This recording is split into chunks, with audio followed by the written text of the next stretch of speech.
Welcome to the continued podcast adventures of Superhero Speak. But I think many of the people that love this character and that love superheroes in general have used these stories as inspiration to say, you know what, I'm going to do something good in the world. I'm going to make a difference like my hero when I was a kid.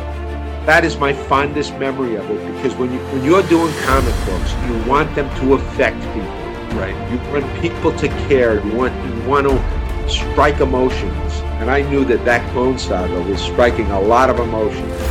Can you imagine Pulp Fiction starring Goofy and Mickey Mouse? I can totally imagine that. I'm sure somebody's written that one too. Quarter pounder with cheese in France, Mickey? What?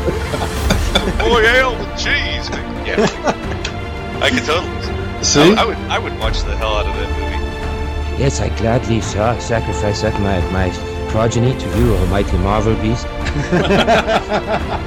But Neil Adams is somewhere going, it's my time.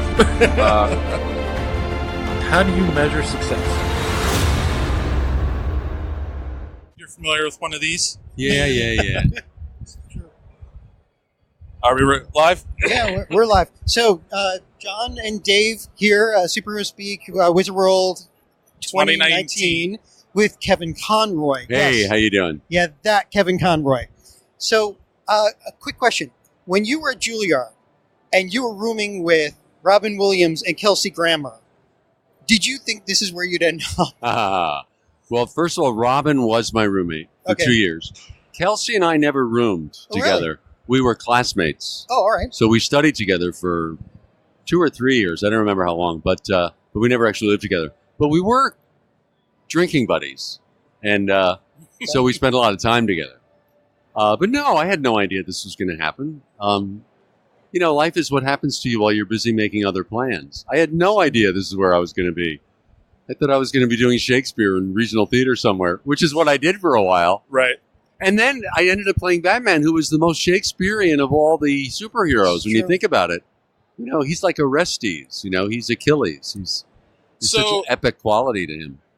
So you are, for a lot of people, the voice of Batman. Yeah. For anyone who's watched the animated series, who's played the video games, anyone will tell you, when you read the comics, you're the voice that people hear.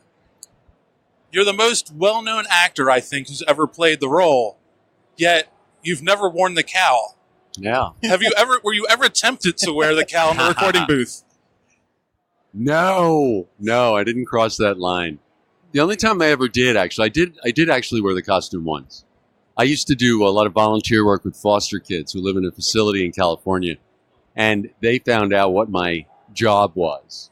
And they thought it was so cool that Batman used to come on weekends and take them out to Disney World and stuff. So they were having a Halloween event, and they asked me to wear my work clothes. To Halloween. I said, what do you mean my work clothes? He said, the cape, the cowl. I said, those aren't my work clothes. Don't you get it? I'm the voice.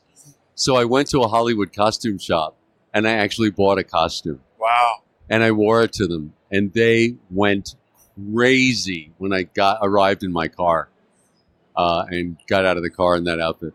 That's the only time I've worn it. All right, so we don't have a lot of time with you. You've got a lot of people waiting to meet you. So the question we normally like to wrap up on, and this is something I definitely want to hear from you, how do you measure success? Oh, yeah.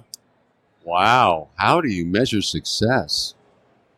I think by the mark you leave on the world after you're gone. That's how you measure success. You want to leave the world a better place. Right. And whether it's by a healthy child or a beautiful garden. And I get really moved on mornings like this morning, where a woman came up and just started crying. Really?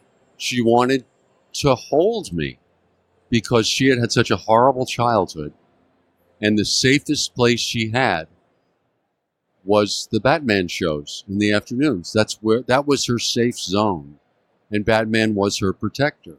And she said, you got me out of that house.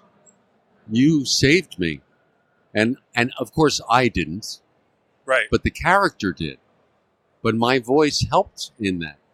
And any compassion that I gave through my performance helped that child. And that just sends chills down my spine to think that you can affect a life that profoundly. Right. And I hear that a lot when I come to Comic-Cons. Because this is the only time I get to interact with the audience. You know, when you're a voice actor, right, you never get that interaction.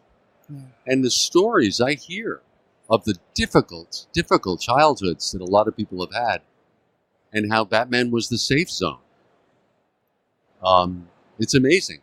So that, I think, is the most successful aspect of my career at this point.